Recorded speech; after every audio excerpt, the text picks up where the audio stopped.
예, 여러분 안녕하십니까? 2017년 12월 6일 수요일 이제 벌써 석양이 졌네요. 오후 6시가 지나는데요.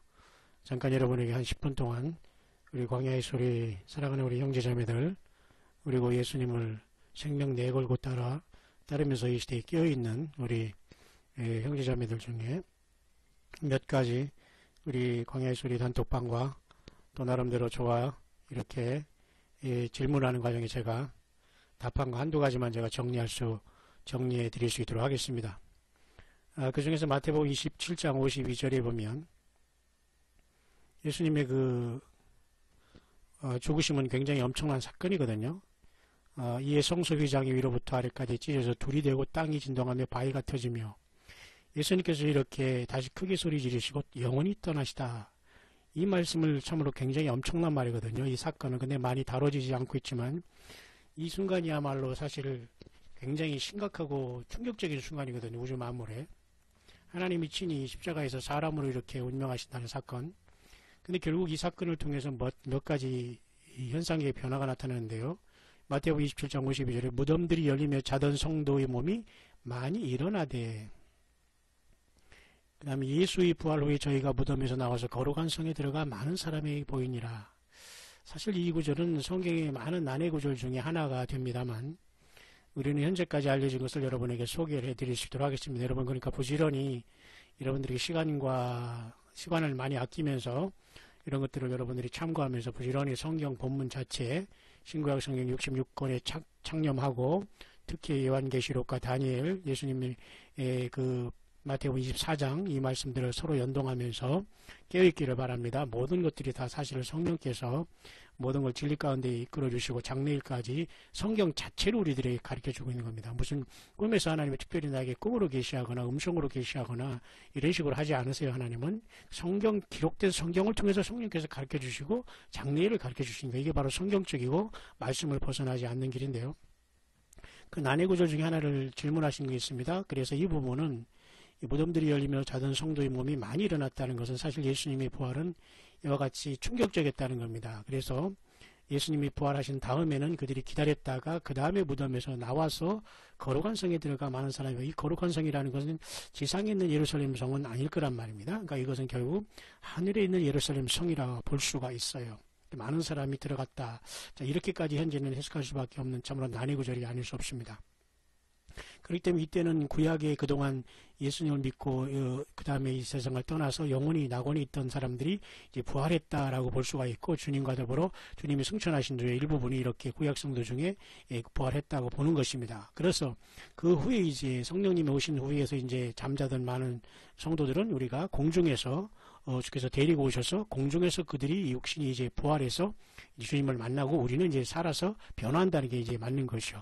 그 다음에 이제 환란 가운데 이제 이스라엘 14만 4천이 천열매로 또 부활하고 또 환란 가운데 많은 영혼들이 계시록 7장에 출소되죠. 근데 그들이 언제 부활을 몸을 입고 있는지는 우리는 알 수가 없습니다. 여러분 이걸 그렇게 정리할 수 있도록 하고요.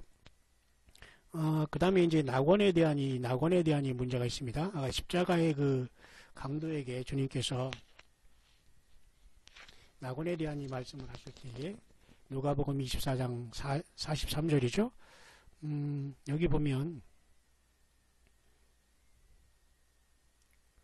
예수께서 이르시되 내가 진실로 내게 이르노니 오늘 내가 나와 함께 낙원에 있으리라 하시니라 이렇게 말씀하지 않습니까? 이 파라다이스라는 낙원이라는 이 말은 무엇이냐? 예수님이 낙원을 언급하셨거든요.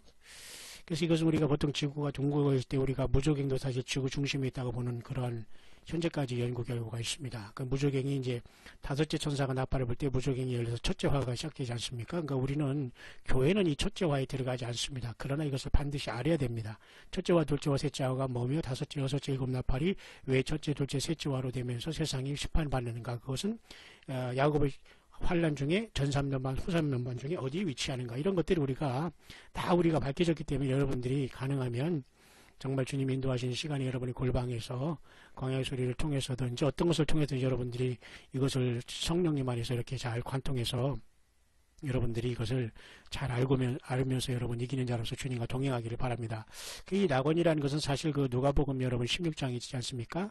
부자와 나사로의 비유를 통해서 말씀하신 그때 당시에 아브라함의 품으로 보게 됩니다. 이것은 사실은 부자와 나사로의 비유를 통해서 여기 말씀하고 있지 않습니까? 이 부자와 나사로의 비유를 통해서 말씀할 때에 이때 아브라함의 품이라는 게 있어요. 아브라함의 품, 아브라함의 품에 나사로가 있지 않습니까? 이 나사로의 아브라함의 품이 나사로가 있는데 이 아브라함의 품이 있는 구약 성도들이 보는 이 아브라함의 품으로 보는 이것이 바로 예수님이 부활하기 전에 지구 어디인가 있었던 낙원이라고 본다고 이제 현재까지는 이제 나와 있죠.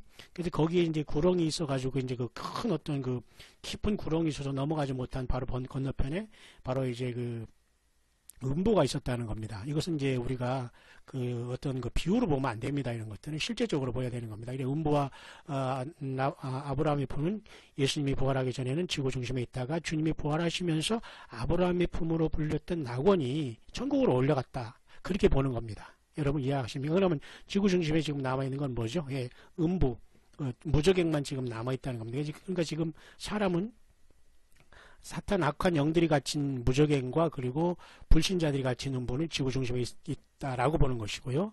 그 다음에 아브라함의 품은 예수님이 부활하심으로써 그것이 낙원이었는데 하늘로 옮겨졌다고 보는 겁니다. 그죠? 그때 이제 많은 성도들이 주님께서 부활하시면 올라가시면서 많은 사람들이 일부 구약 성도들이 부활했는 걸로 보이는 겁니다. 아까 마태복음 27장 같은 그러한 부분을 보면 그렇죠? 자, 그래서 낙원은 이제 그렇게 우리가 이제 볼 수가 있는 겁니다. 그죠? 이런 것들은 이제 다시 하나 더 성경 구절을 여러분 찾아보겠습니다.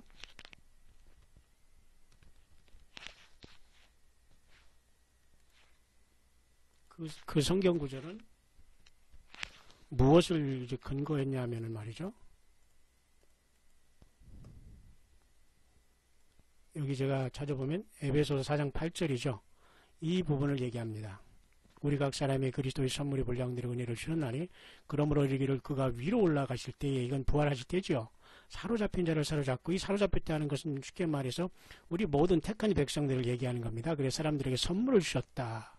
올라가셨다는 땅 아랫 곳으로 내리셨건 것이 아니면 무엇이냐 땅 아랫 곳으로 그죠? 땅 아랫 곳 그죠? 그러니까 결국은 주님께서는 땅 아랫 곳에 있었던 아브라함의 품인 낙원을 이제 천국으로 옮겼다라고 이렇게 보게 되는 겁니다. 그죠? 여기서 이제 근거가 있다는 겁니다. 그러니까 수없이 많은 난해 구절이 성경에 많이 있습니다. 그러니까 여러분들이 언제든지 질문하시면 제가 얼마든지 광야의 수를 통해서 여러분에게 답변을 해드립니다. 그러니까 질문하는 만큼 여러분들이 아시게 될 것이지만 나머지는 제가 성령의 감동을 따라서 광야의 수련은 계속 여러분에게 묵상한 대로 나갈 것이지만 질문한 것은 제가 얼마든지 하는 그 중에 이제 난해 구절 중에 하나들이 이런 것들입니다. 그러니까 여러분들이 퍼펙트하게 그걸 숫자적으로 알려고 하지 마시고 그럴 정도라 이렇게 알고 있으면 됩니다. 왜 성경도 그럴 것이다 정도만 알려주고 있지 그냥 정확하게 말해주는 게 아니거든요. 그러니까 정확하게 말씀하지 않은 부분은 정확하게 우리가 구원에는 상관이 없으니까 알려고 할 필요가 없어요. 맞죠?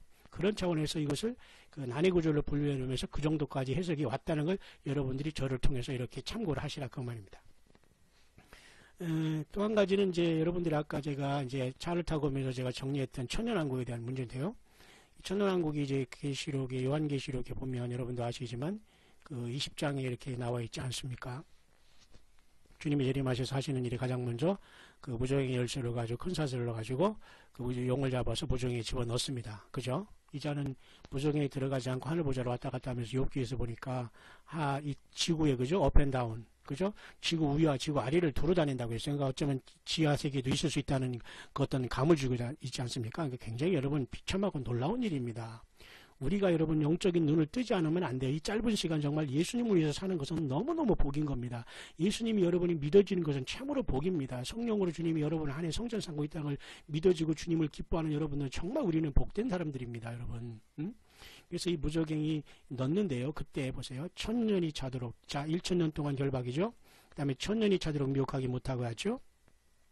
그 다음에 그때 환란 때 죽었던 사람이 1000년 동안 왕노릇 하죠. 나머지 죽은 자는 또 1000년 차이까지 살지 못하죠. 그 다음에 그죠? 순교자들은 다 살아서 하나님과 그리스도의 제사장이 되어 1000년 동안 그리스도로 왕노릇 하죠. 근데 여기서는 사실 환란 가운데 있는 이스라엘 백성들과 이방인에 대한 구원받는 사람 중에 순교자들을 위주로 썼기 때문에 교회는 어디 있냐 할 때 사실은 내가 보자들을 보니 거기 앉는 자들이 있어 심판하는 권세를 받았더라. 이게 바로 백보자 심판이 아니에요. 아직 백보자 심판은 여기는 지금 20장 4절에서 얘기하고 20장 11절에 또 크고 흰 보좌가 있고 백보자 심판이 여기 있는데 여기까지 이런 권세가 교회들은 이어지겠지만 여기는 아직까지 교회가 백보자 심판이 않는 건 아니지만 천년왕국 때도 이러한 심판하는 권세를 미리 받지 않겠나 그분 이것이 이제 연장이 되는 거죠. 백보자 심판까지 우리 주님과. 그래서 이제 우리 교회들도 역시 마찬가지로 천년 동안 그리스도 더불어 왕노로 할 때 동참하는 것으로 봅니다. 다만 이 지상에서는 뭔가 특별한 나라가 세워지는 겁니다. 그죠? 육을 가지고 천수하는 이런, 그죠? 메시아 왕국이 세워지는 거예요. 바로 메시아는 예수 그리스도가 메시아입니다. 짐승이 아니고, 짐승 정권은 메시아로 가장하다가 수없이 많은 인구를, 그죠? 타락시켜서 음부로 데려갈 것이기 때문에 짐승표를 받지 말아야 되고, 이마와 오른손이, 그죠?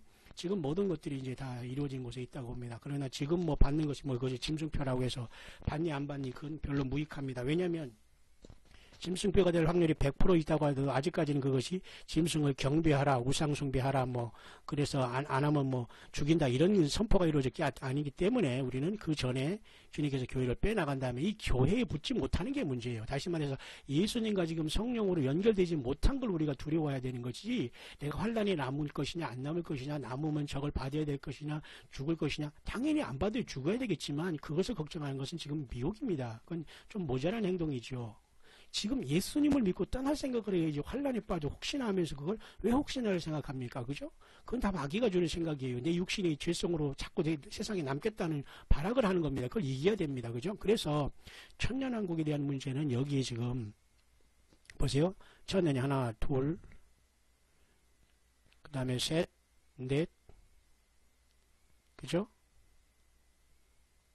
다섯, 여섯, 천년이 참회까지 6번이나 이렇게 나왔습니다. 그러니까 천년왕국은 반드시 있는 겁니다. 이건 상징이 아니에요. 그래서 요즘에 무천년설이라고 하면서 그냥 계시록도 무천년으로 쑥 지나가고 어떤 사람은 후천선열 주장해서 지금이 천년왕국이라고 이거 말이 안 되는 거거든요.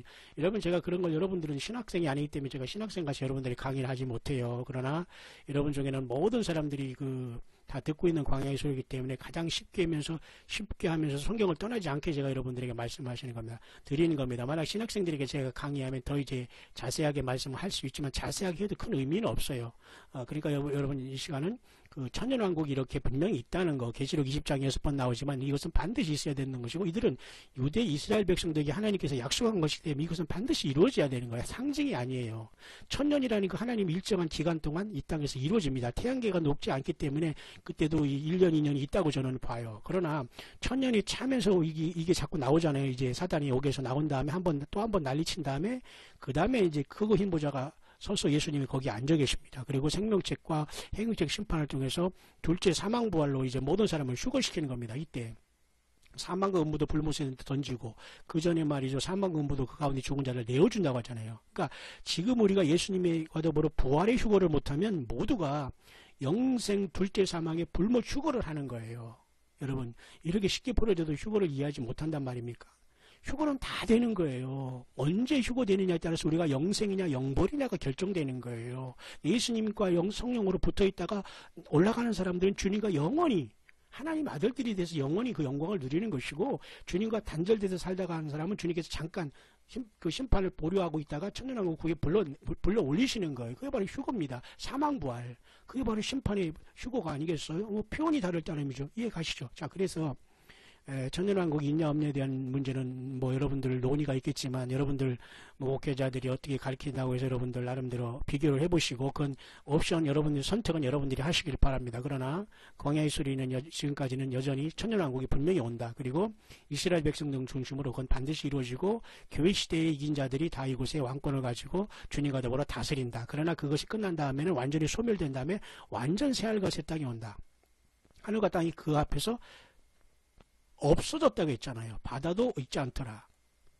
처음 하늘과 처음 땅이 없어져 버리는 거예요. 왜냐하면 이렇게 태양 이런 것이 이건 예수님의 상징이기 때문에 주님이 직접 비치는 거기 때문에 이제 전혀 다른 영원 세계가 열리는 거거든요, 여러분. 그렇기 때문에 천년왕국이 있은 다음에 새하늘과 새 땅이 다시 만들어지면서 태양계가 사라지면서 이제는 그때 비로소 우리가 영원히 살고 있던 새 예루살렘 성에 먼저 들어간 천년 먼저 들어간 우리가 이 땅에 주님과 더불어 내려오면서 보라 하나님의 장막에 사람들과 함께 가시면서 예수님이 우리와 영원히 함께 가는 영원 무궁세계가 열리는 것입니다. 여러분 오늘도 이 주님을 사랑하시고 승리하게 되시기를